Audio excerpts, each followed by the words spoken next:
very disappointed with the second half.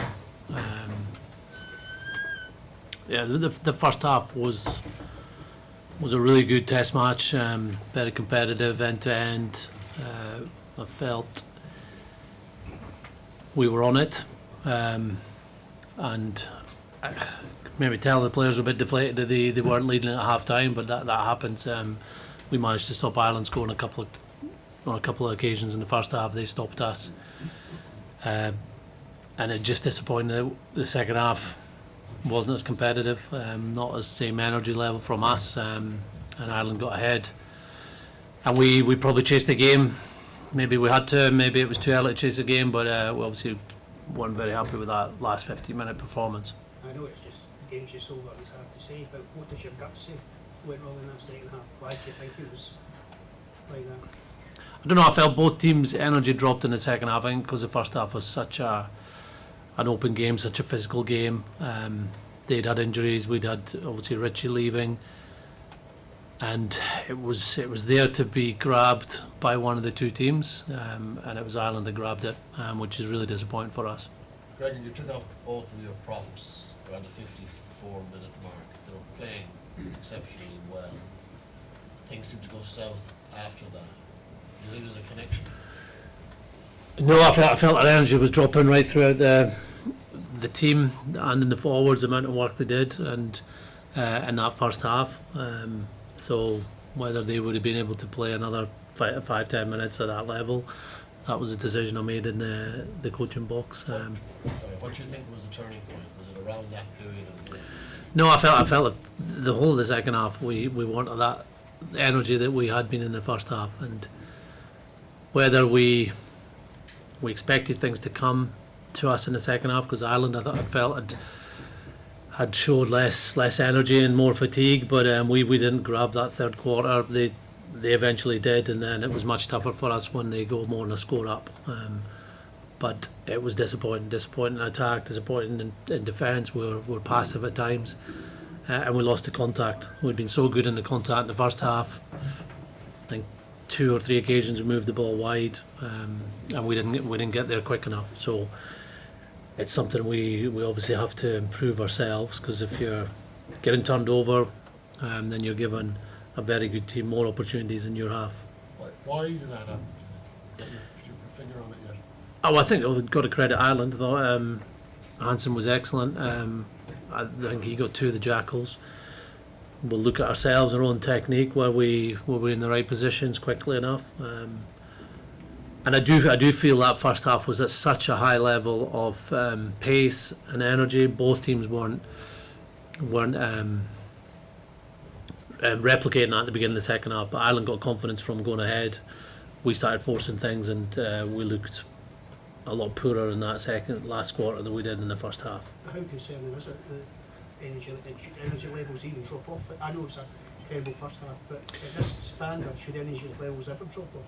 Yeah, of course, it's a physical game like that for the whole half. Well, a lot of the guys were taken off, and there wasn't like the energy of the first half and the pace of the first half would have been great to watch. It was brilliant. It was end to end. There was line breaks. There was supported contact. Very physical, and as I said, I felt both teams were not repeating that in the second half. Like, if you can play 80 minutes at that pace, and that's something. But we expect more of our players. We expect more of our accuracy in that second half, and obviously we went to the bench to try and up the energy levels, but we were quickly chasing the game, which makes it very difficult against a really good Irish team. The fact that they lost both their hoopers, did that feel like a missed chance to try and exploit that? Yeah, it did. I think the first 2 or 3 line-outs, they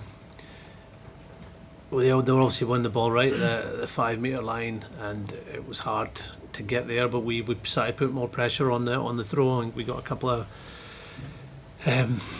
deflected balls or overthrows after that. I'm not sure it changed the scrum. I think obviously Kelleher first of all was still on the field but not throwing, and then Cian Healy coming on maybe helped the scrum, just that extra power in the front row. But if that was a missed opportunity that we didn't put more pressure on a non-traditional thrower.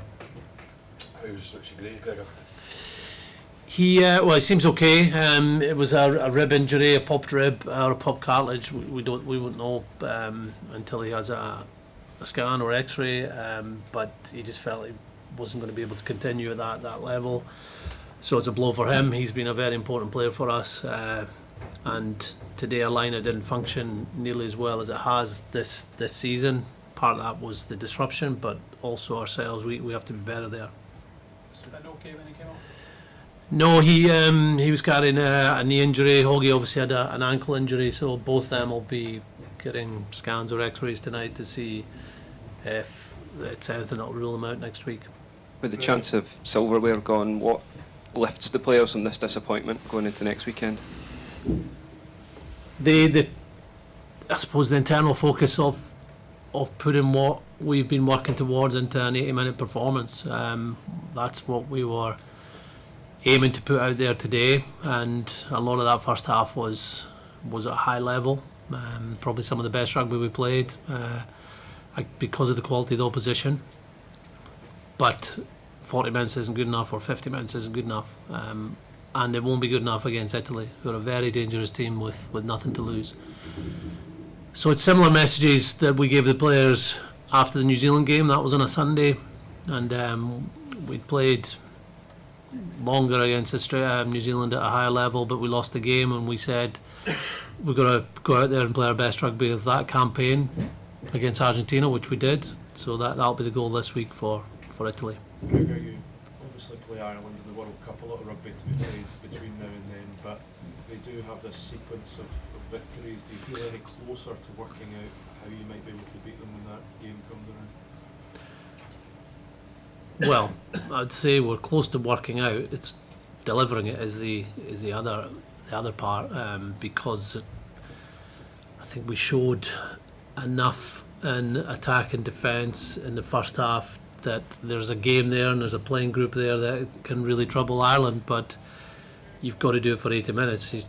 Obviously, World Cup's an even bigger stage and bigger level with more consequence if you don't win that game. And yeah, we'll learn from today, but Ireland will take confidence from today, and I think both teams will believe they'll be better teams. They'll be better in a few months' times with the learnings that go on. But yeah, there's enough to be out there for our players to go right. If we are able to deliver this and take opportunities, we took one. We had a couple. The one before half time, the one Duan got through, and we got jackled on their line.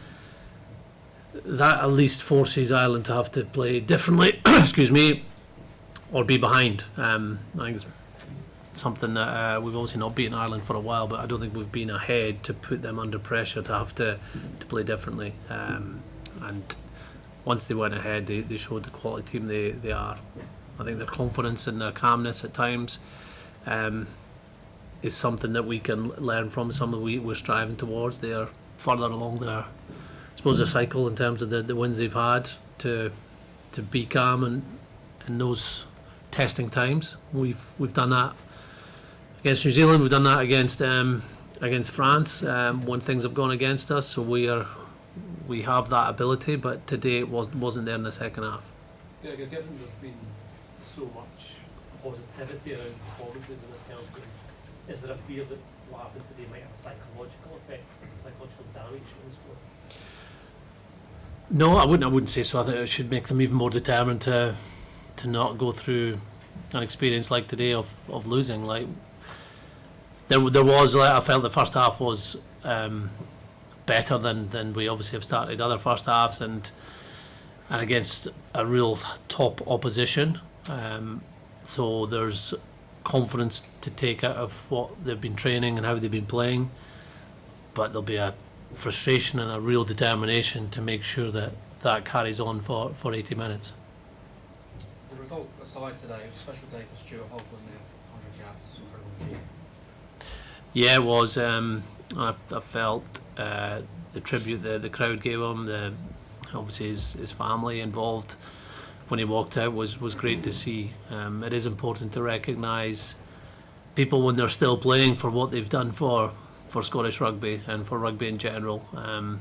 And just a shame that we couldn't get a victory to go on top of what was a special milestone for him, and obviously even more disappointing for him, he's got an injury, and we'll see how long that'll keep him out for. Thank you. Ankle.